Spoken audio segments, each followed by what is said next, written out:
Present situation में जो market है वो फंडामेंटल का मार्केट कम, फंडामेंटल का बाजार कम और सेंटिमेंट का बाजार ज्यादा हो चुका है।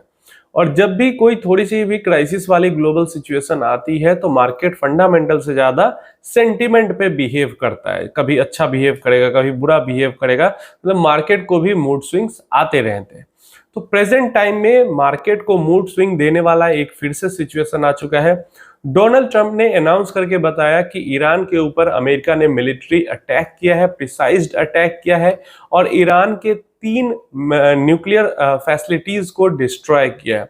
अब इस चीज को लेकर ईरान ने कोई पुष्टि नहीं की और नहीं कोई थर्ड पार्टी ने कहीं से कोई ये न्यूज आई है। ये अमेरिका अपनी तरफ से ही ये न्यूज अमेरिका ने दिया है और ऑफिशियली उन्होंने मतलब अमेरिका की एंट्री जो है वो इजराइल और ईरान युद्ध वॉर के बीच में हो चुकी है। ट्रंप ने पूरा बहुत लंबा चौड़ा भाषण दे दिया कि हमने ईरान को वार्न किया था, हमने मिसाइल अटैक किए, न्यूक्लियर पे डिस्ट्रॉय कर दिया उनको, हमारे प्लेन्स वापस आ गए सेफली, ये सब चीजें कहा। इसके बाद इजराइल की तरफ से नेतान्याहू जो है उन्होंने भी कहा कि हाँ ठीक है, आप ट्रंप बहुत ग्रेट लीडर हो, बहुत बढ़िया काम कर रहे हो, आपने हिस्ट्री बदलने वाला काम किया है। ये सब बहुत मतलब ट्रंप ने अपना पूरा अच्छी अच्छी बातें कर ली, उधर से इजराइल ने अच्छी अच्छी बातें ट्रंप के लिए कर दी।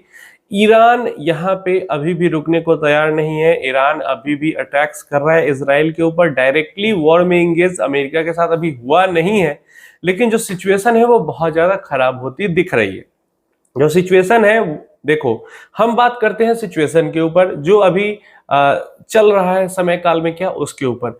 मार्केट का कोई भरोसा नहीं, इतने बुरे हालात होने के बाद भी मार्केट कल जंप कर जाए, ठीक है, तो उसका कोई भरोसा नहीं है। लेकिन जो सिचुएशन बन रही है वो यही बन रही कि अगला हफ्ता पिछले हफ्ते से और ज्यादा बुरा हो सकता है, क्योंकि कहां हम ये उम्मीद कर रहे थे कि डी एस्केलेशन हो, पीस आए, झगड़ा झंझट लड़ाई खत्म हो, यहाँ पे उसका उल्टा होते हुए देख रहा है। दो देश लड़ रहे थे, अब तीसरे देश की एंट्री उसके अंदर में हो चुकी है। क्या कोई चौथा अगले हफ्ते में ऐसा ना हो कि कोई चौथी कंट्री भी इसके बीच में यहाँ पे कूद जाए, तो ऐसे करके तो वर्ल्ड वॉर ही शुरू हो जाएगा।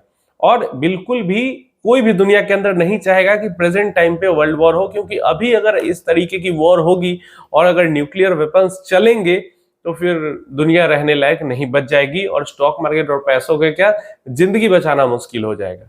अब यहाँ पे अमेरिका के इस जो अनाउंसमेंट हुई है कि मतलब 21 और 22 आज का जो डेट है, इसके बीच की जो रात है, रात को उन्होंने अटैक किया ईरान के ऊपर, जो न्यूक्लियर साइट्स के ऊपर अटैक हुए हैं।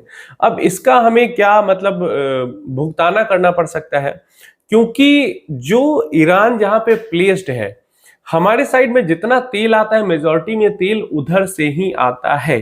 तो ऑलरेडी हमने देखा कि 10% के आसपास 9-10% ये लड़ाई झगड़ा झंझट के बाद जो क्रूड ऑयल की प्राइसेस हैं वो जंप कर चुकी थी। अब अमेरिका के अटैक करने के बाद हो सकता है कि क्रूड ऑयल की प्राइसेस में और ज्यादा आग लगे। जो 75 के आसपास क्रूड ऑयल पहुंची थी वो हो सकता है 80-90 तक भी चली जाए। और क्रूड ऑयल अगर इतना ज्यादा भागती है दूसरी कंट्री का पता नहीं कि इंडियन इकोनॉमी को बहुत ज्यादा झटका, बहुत ज्यादा नुकसान क्रूड ऑयल के इतना ज्यादा तेज भागने से होगा। और नुकसान तेल भी, एक तो तेल भी कम आएगा, ऊपर से तेल महंगा भी आएगा, ज्यादा पैसे देने पड़ेंगे, ज्यादा हमें डॉलर्स खर्च करने पड़ेंगे। तो मतलब दोहरा मार इंडियन इकोनॉमी के ऊपर इसके कारण होगा। शॉर्ट टर्म जितनी जल्दी ये खत्म होगा, जितनी जल्दी ये लड़ाई झगड़ा जो हो रहा है वो खत्म हो जाएगा, उतनी जल्दी इसका इफेक्ट हमारी इकोनॉमी पर से भी खत्म हो जाएगा, क्योंकि हमारी इकोनॉमी के अंदर अभी सब कुछ अच्छा चल रहा है। ये बाहरी कारण से हमारी इकोनॉमी पे थोड़ा सा एक तरीके से डेंट पड़ेगा।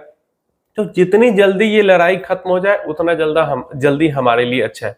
लेकिन खत्म होने के बजाय अब सुनने को मिल रहा है कि अमेरिका भी इसके अंदर शामिल हो रहा है।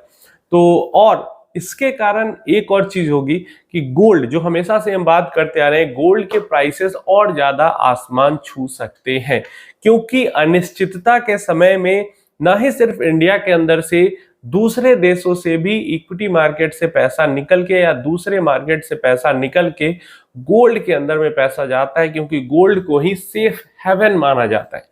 तो ऐसे में जो सिचुएशन है वो पिछले हफ्ते, अभी देखो हम सिचुएशन की बात कर रहे हैं, मार्केट भाई मैं भगवान नहीं हूं, मार्केट का मैं नहीं जानता, ऊपर जाएगा नीचे जाएगा क्या होगा, लेकिन जो सिचुएशन है अभी पे वो उतनी अच्छी नहीं है। और ये अपडेट देने का मतलब क्या है, ये अपडेट देने का मतलब ये नहीं कि मार्केट छोड़ के भाग जाओ, ये अपडेट देने का मतलब ये है कि शॉर्ट टर्म में वॉलेटिलिटी बहुत ज्यादा पीक करने वाली है, बहुत उठापटक होने वाली है मार्केट के अंदर में, ऊपर नीचे होगा जब तक ये जो सिचुएशन है या तो थोड़ा खिंच के एकदम किसी को फर्क ना पड़े, जैसे रसिया यूक्रेन धीरे धीरे करके नॉर्मल हो गया, किसी को अब फर्क नहीं पड़ता, या तो ये रुक जाए जैसे इंडिया पाकिस्तान का रुक गया, लड़ाई खत्म हो गई। दोनों में से कोई सिचुएशन जब तक नहीं होती है तब तक मार्केट्स को ये प्रभावित करके रखेगा। ये भी उतना ही बड़ा सच है कि अगर ये झगड़ा झंझट नहीं होता तो हमारा मार्केट ऑल टाइम हाई की तरफ नहीं लगाया होता, तो तरफ तो पहुंच ही चुका होता, लेकिन ये बाहरी कारण से हमारा मार्केट बहुत ज्यादा अफेक्ट हुआ है। और अमेरिका अगर इतना ज्यादा इसके अंदर इंटरेस्ट लेगा तो हमारा मार्केट और ज्यादा अफेक्ट होगा। और बहुत सारे ऐसे सेक्टर हैं जहां से इंडिया भी एक्सपोर्ट करता था ईरान की तरफ, इजराइल की तरफ, वो पूरा एक्सपोर्ट भी इसके कारण डिस्टर्ब हुआ पड़ा है, जैसे बासमती राइस वगैरह का एक्सपोर्ट पूरा डिस्टर्ब हुआ पड़ा है। तो ये चीजें हैं और इसके कारण परेशानी हो रही है। आप एज ए इन्वेस्टर या मैं एज ए इन्वेस्टर कुछ नहीं कर सकते यहाँ पे, हम बस शांति से बिना कोई पैनिक किए आराम से बैठ सकते हैं। जैसा कि हमें डेटा के अंदर से देखने को मिला कि जो म्यूचुअल फंड इन्वेस्टर हैं वो पैनिक नहीं कर रहे हैं, वो नहीं डर रहे हैं, जो डायरेक्ट इन्वेस्टर हैं वो बहुत ज्यादा पैनिक कर रहे हैं, या जो प्रमोटर्स हैं वो अपना सेल इधर उधर कर रहे हैं, बाई सेल कर रहे हैं ब्लॉक डील्स वगैरह से, लेकिन जो डायरेक्ट इन्वेस्टर हैं वो म्यूचुअल फंड इन्वेस्टर से ज्यादा पैनिक कर रहे हैं। तो ये चीज है, जितना ज्यादा इस चीज को हम शांति से समझेंगे, देखेंगे और हिस्ट्री का थोड़ा सा एनालिसिस करेंगे कि पास्ट में वॉर हुई है तो क्या क्या हुआ है। पास्ट में जब वर्ल्ड वॉर हुई थी उस टाइम पे भी मार्केट अवेलेबल थी और उस टाइम को भी मार्केट ने सरवाइव किया था। तो ऐसा नहीं कि वर्ल्ड वॉर होगी तो मार्केट खत्म हो जाएगा, अगर वर्ल्ड वॉर होती है तो। लेकिन पास्ट में और अभी में अंतर ये है कि अभी बहुत सारे न्यूक्लियर नेशंस हैं, और अगर न्यूक्लियर बॉम्ब चलने लगे, न्यूक्लियर वॉर होने लगी तो फिर मतलब दुनिया ही खत्म हो जाएगी। अगर दुनिया रहेगी तो स्टॉक मार्केट रहेगा, लेकिन अगर दुनिया ही खत्म हो जाती है फिर तो क्या स्टॉक मार्केट, क्या पैसे, क्या हम, क्या आप, क्या सोना, सब खत्म हो जाएगा। तो इसलिए बस भगवान से प्रे करने की जरूरत है कि जितनी जल्दी से जल्दी ये जो सिचुएशन बिगड़ी हुई है इजराइल, ईरान, अमेरिका के बीच में, ये सिचुएशन सही हो जाए। और बस एक दो दिन में हमें ऐसी न्यूज ना आए कि कोई चौथी कंट्री, कोई पांचवी कंट्री इसके अंदर में, मतलब किसी को भी, जैसे सामने नहीं आ रही, लेकिन ऐसा तो है ही कि ईरान को रसिया, चाइना पीछे से सपोर्ट तो कर ही रहे हैं, इसराइल को अमेरिका सपोर्ट कर रहा है, तो गुट तो बटे हुए हैं ही, अभी भी गुट अभी भी बटे हुए हैं, लेकिन मतलब पीछे से काम, सामने से आके कोई नहीं लड़ाई कर रहा था, लेकिन अमेरिका तो सामने से आ चुकी है। ये चीज है कि अभी पुष्टि इस चीज की कि ईरान ने या थर्ड पार्टी किसी ने नहीं की है। बस भगवान से प्रार्थना कीजिए कि ये लड़ाई जो है वो जल्दी, जितनी जल्दी लड़ाई खत्म होगी उतना हमारा मार्केट जल्दी स्टेबल हो जाएगा, हमारी इकोनॉमी उतनी जल्दी स्टेबल हो जाएगी।